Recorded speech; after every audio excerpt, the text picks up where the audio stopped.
Hi friends, welcome to my YouTube channel. നമ്മൾ നേരത്തെ ഒരു വീഡിയോ ചെയ്തിട്ടുണ്ടായിരുന്നു. ചോദ്യപേപ്പർ LDC ഇന്നലെ നടന്ന LDC എറണാകുളം വയനാട് LDC ചോദ്യപേപ്പർ ചോർന്നു എന്നുള്ള ഒരു വാർത്ത. അപ്പോൾ അതിനുള്ള PSC മറുപടി നൽകണമെന്ന് ഉള്ള ആവശ്യം നമ്മൾ എല്ലാവരും വീഡിയോയിലും കൂടി ആവശ്യപ്പെട്ടിട്ടുണ്ടായിരുന്നു. അപ്പം ആ ഒരു ഇതിൽ കേരള പബ്ലിക് സർവീസ് കമ്മീഷൻ ഒരു നോട്ടീസ് പ്രസിദ്ധീകരിച്ചിട്ടുണ്ട് ഇതിന് മറുപടിയായിട്ട്. അപ്പോൾ അത് ഞാൻ വായിക്കാം. ചോദ്യപേപ്പർ തലേ ദിവസം PSC സൈറ്റിൽ എന്ന വാർത്ത വസ്തുതാ വിരുദ്ധം, കമ്മീഷൻ നിയമ നടപടിക്ക്. അപ്പോൾ PSC ചോദ്യപേപ്പർ തലേ ദിവസം PSC വെബ്സൈറ്റിൽ എന്ന തലക്കെട്ടോടെ കേരള കൗമുദി പത്രത്തിൽ വന്ന വാർത്ത വസ്തുതാ വിരുദ്ധവും തെറ്റിദ്ധരിപ്പിക്കുന്നതുമാണ്. പരീക്ഷാ നടപടികൾ പൂർത്തീകരിച്ച ശേഷം ചോദ്യപേപ്പറും താൽക്കാലിക ഉത്തരസൂചികയും ഔദ്യോഗിക വെബ്സൈറ്റിൽ പ്രസിദ്ധീകരിക്കാറുണ്ട്. ഒക്ടോബർ 5 ഉച്ചയ്ക്ക് 1:30 മുതൽ 3:30 വരെ നടന്ന വയനാട്, എറണാകുളം ജില്ലകളിലേക്കുള്ള ക്ലാർക്ക് പരീക്ഷയുടെ ചോദ്യപേപ്പറും താൽക്കാലിക ഉത്തരസൂചികയും പരീക്ഷാ നടപടികൾ പൂർത്തീകരിച്ചതിന് ശേഷമാണ് വെബ്സൈറ്റിൽ പ്രസിദ്ധീകരിച്ചത്. ഗൂഗിൾ സെർച്ചിൽ ചോദ്യപേപ്പർ പ്രസിദ്ധീകരിച്ച സമയം തെറ്റായി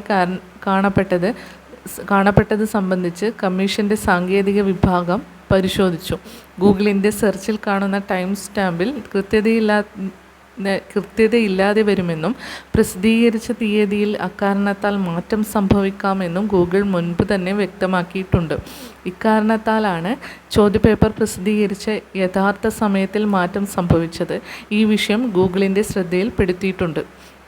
ഗൂഗിളിൽ സെർച്ച് ചെയ്താൽ തന്നെ ടൈം സ്റ്റാമ്പിൽ ഇത്തരത്തിൽ കൃത്യതയില്ലാതെ വരാം എന്ന കാര്യം ആർക്കും ലഭ്യമാണെന്നിരിക്കെ അത്തരം പരിശോധന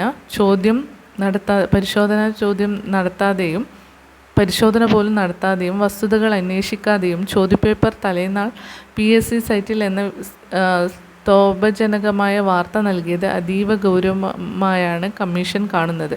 ഇതിനെതിരെ നിയമ നടപടി സ്വീകരിക്കുമെന്ന കാര്യം കമ്മീഷൻ പരിശോധിക്കുന്നതാണ്.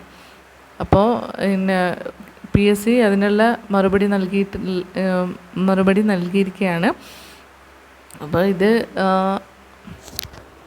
എന്തൊക്കെ പറഞ്ഞാലും ഇങ്ങനൊരു കാര്യം നമ്മൾ വസ്തുതാപരമായി ഗൂഗിളിൽ അത് ഒരു തെളിവ് സഹിതം നമുക്ക് കാണിച്ചു തരുന്ന സമയത്ത് നമ്മൾ ഒരു ഉദ്യോഗാർത്ഥി എന്ന നിലയിൽ, ഒരു PSC ഇത്രയും കാലം കഷ്ടപ്പെട്ട് പഠിക്കുന്ന ഹാർഡ് വർക്ക് ചെയ്യുന്ന ഒരു വിദ്യാർത്ഥി എന്ന നിലയിലും നമ്മൾ പ്രതികരിച്ചു പോകുന്നതാണ്. അപ്പോൾ ഇതിൻ്റെ മറുപടി കൃത്യതയോടെ കൂടെ PSC നൽകിയിട്ടുണ്ട്. അപ്പോൾ നമുക്ക് ബാക്കിയുള്ള എക്സാമിന് വേണ്ടി പഠിക്കാം, അത് മാത്രമേ പറയാനുള്ളൂ. ഇതിൻ്റെ സത്യാവസ്ഥ ദൈവത്തിന് മാത്രമേ അറിയൂ. അപ്പോൾ പുതിയ അപ്ഡേറ്റ്സിനായിട്ട് ഈ ചാനൽ സബ്സ്ക്രൈബ് ചെയ്യുക. വീഡിയോ ഇഷ്ടമായാൽ ലൈക്ക് ചെയ്യുക, ഷെയർ ചെയ്യുക. Thank you.